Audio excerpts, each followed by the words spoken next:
আসসালামু আলাইকুম রহমতুল্লাহ।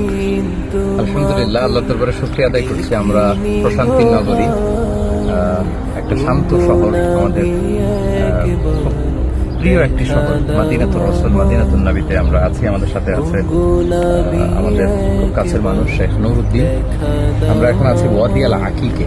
আরবিতে ওয়াদি বলা হয় উপত্যকাকে, দুই পাহাড়ের মাঝখানে যে ঢালু স্থান, জমিনের মাঝখানে ঢালু স্থান, যেগুলো বৃষ্টি হলে পাহাড়ের ঢল থেকে বেয়ে আসা পানি আমরা এই মুহূর্তে মদিনাতে পাশেই উহুদ পাহাড় দেখা যাচ্ছে। উহুদ পাহাড়ের পাশে ওয়াদি আকিক, এবং এটা বরকতময় একটি উপত্যকা।